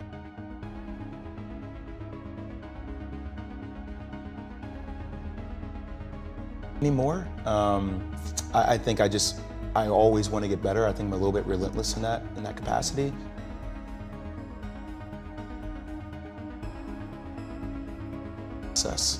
And I found relevance in the process of it's not always going to be easy. There are going to be challenges. There's still going to be curveballs thrown at me. But I can't become introverted. I have to continue to get outside myself, because when you're uncomfortable, that's the only way you're going to grow. For 10 plus years after my accident, I held a lot of animosity because I see guys that I was better than, that I thought I was better than. I thought I was better than everybody. I mean, that's what, you have to be crazy to be great at something, right? And seeing these guys that were signing this $135, $150 million contract, and that used to sit me so I was so angry about it. The guy doesn't.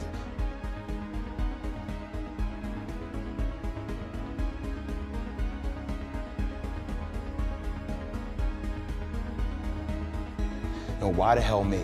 Like, what did I do to deserve this pain for the rest of my life? But you never get better if you're not willing to put in the time. And basketball is very similar to the game of life. There's gonna be ups and downs. Sometimes you may turn the ball over 7 times in a row. But if you put in the work and you constantly put in the work, you can't allow that one mistake to go into the next play. If you allow 7 turnovers to go into my next possession with the basketball, or that next possession in life, if you allow that divorce, or if you allow that passing away of somebody, or that loss of a career to go into the next 8 plays, you'll have another 8 turnovers. You have to be willing to say, that was back there, that happened, but it doesn't mean it needs to happen now. But I remember we were playing against the Lakers, Tom, and we were out here in LA. And, you know, look, I always try to outwork people, right? That's just how I made my mark. So the game was at 7. I was like, you know what? I'm gonna come to the Staples Center, because we're playing, this is when the Lakers had Kobe and Shaq, okay? This is like the championship Lakers. I was like, you know, I'm gonna get there at 3 o'clock, and I wanna make sure I make 400 made shots before I go back into the room, and then I sit in the sauna and I get ready for the game. So, you know, get in the car, get to the gym, get there, and as I'm walking onto the court, who do I see? I see Kobe Bryant, already working out.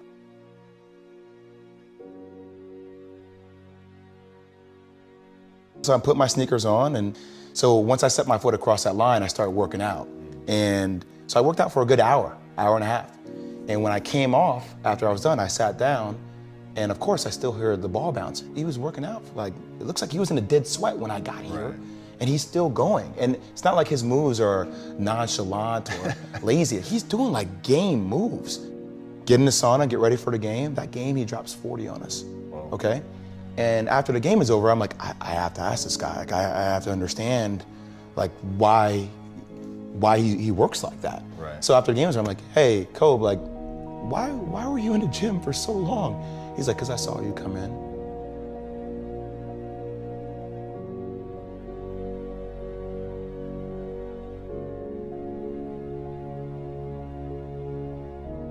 That it doesn't matter how hard you work, that I'm willing to work harder than you.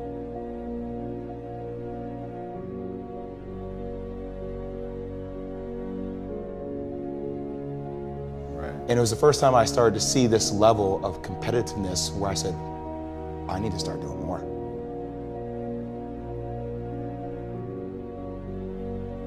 It's amazing how many people you talk to don't actually think for a second about trying to become better.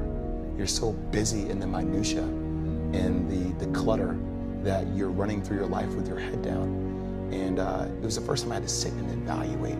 And that process within itself is rewarding, peaceful to my soul and my spirit, but still drives me because I still know I have such a long way to go, and I have to continue the process. It never stops. And just let people know that this, if you're lucky, if we're lucky, you're always going to be a work in progress. And you have to want to work.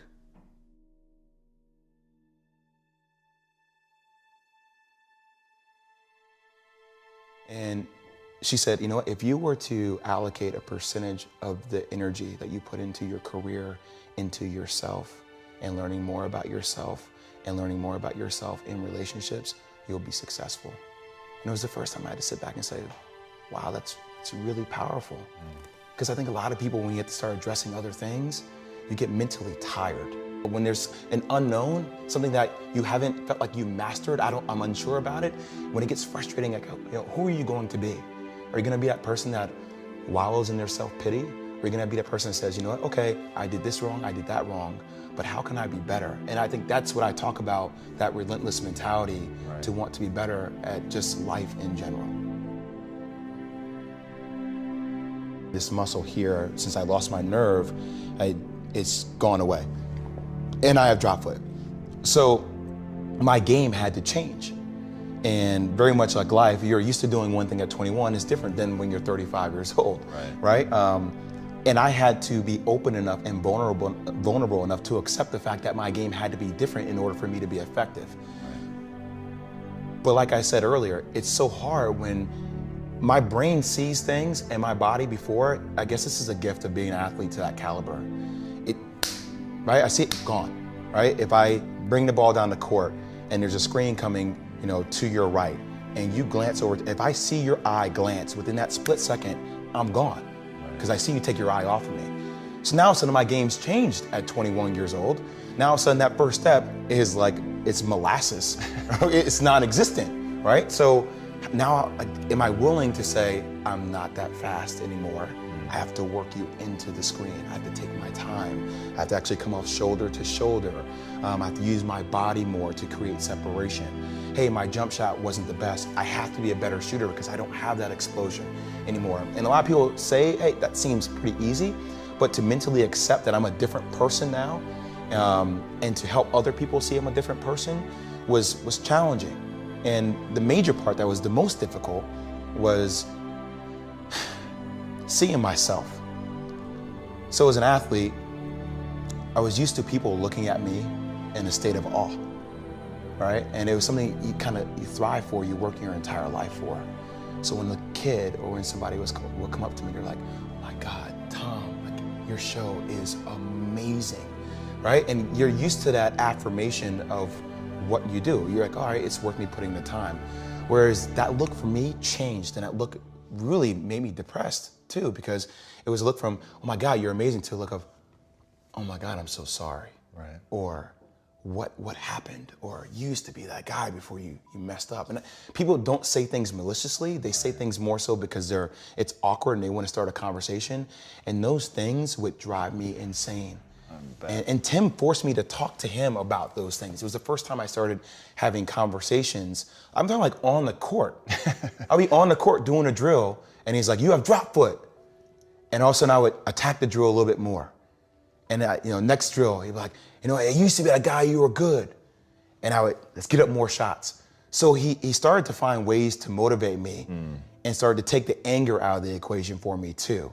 And that was a hell of a first step in the process of me rebuilding who I was as a person.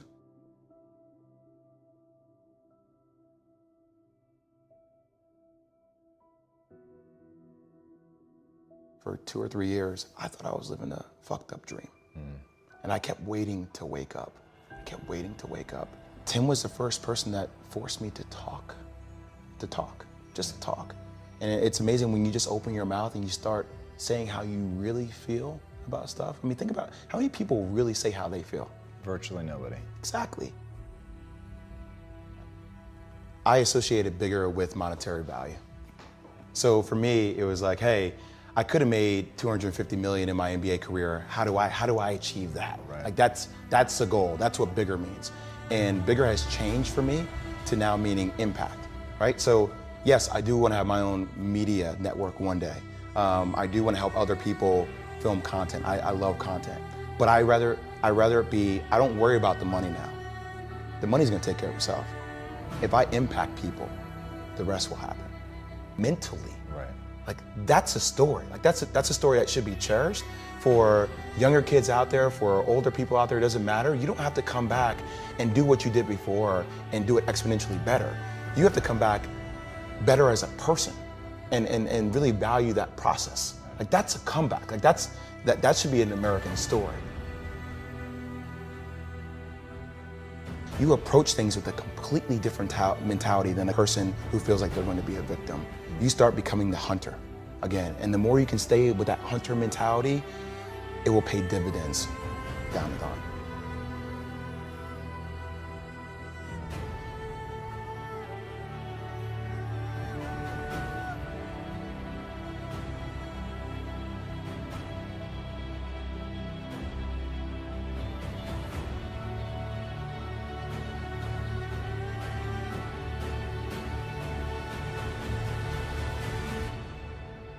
There was a guy who lived outside my apartment, and I have a place in Tribeca. I worked really hard for it, and it would shatter my soul every morning when I would get up in my apartment and I have these big windows and I look out and I see this guy who's homeless, right? And I was sitting there one day and I saw so many people just going by him, just on their phone, not paying attention to him.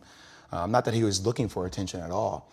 And I got out of my apartment, I went down and I started talking to him, and you start finding out this guy and his story and where he's from, and the fact that he lost his daughter in a really bad accident. He used to work on Wall Street and his wife divorced him, and he can't pick up the pieces.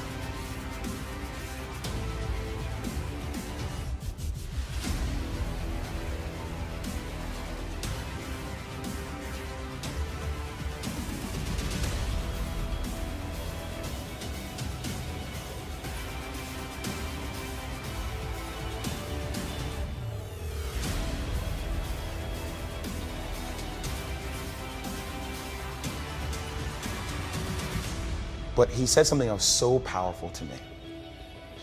Because in a moment when he was talking about all his frustrations, he said, you know what though? I am where I am, and only I can change it.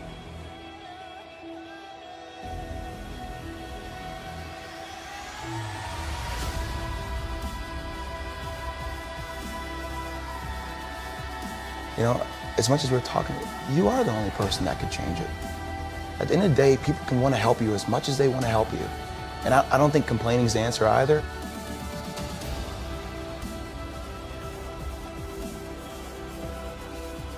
You have to want to take yourself to a different place. And if you don't have that, then you're going to stay stuck. And a lot of people choose to stay stuck. And we see it every single day.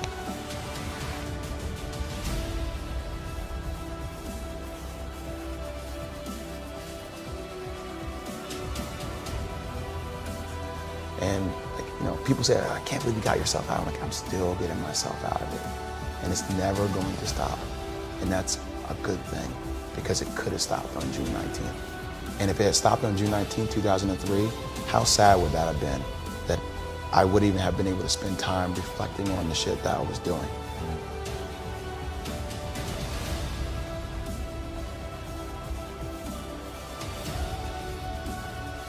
I hope that I can help other people get out of their own way. You have to drive your own car, and if you don't drive it, someone else can drive it for you. And that other person is driving it may not be a person, it may be a darkness, that entity that we talked about, that is easy to get lost and consumed in.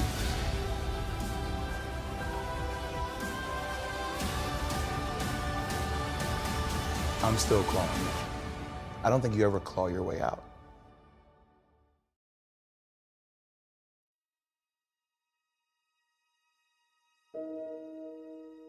I do this when I do talks, and it's amazing to see how squirmish and uncomfortable people get.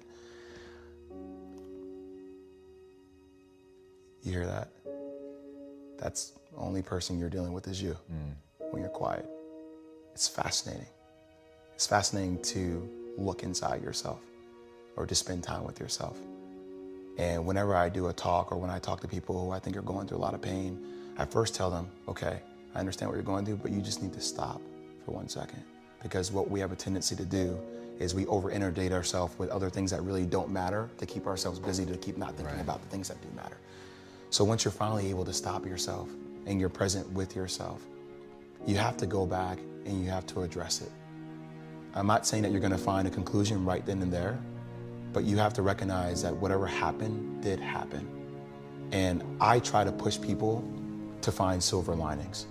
I think there's truly a silver lining in everything. And once again, it's what you choose to focus your energy on. If you choose to focus your energy on all the things that God took away from you, or whatever entity that is that you believe in took away from you, then you will be consumed with that energy. If you try to force yourself to be consumed with the silver lining, even if you revert back, you have to remind yourself of the silver lining, because it gives you a target goal. Like, you know, it's mental targeting. Are you able to focus on something that allows you to get out of your own way? If you don't have a goal to help you get out of your own way, you will be stuck. So what is that? Is that your wife? Is that your parents? Whatever you need to use to be better for, you have to do that. And you have to find that it's only going to come from listening to yourself and spending time with yourself.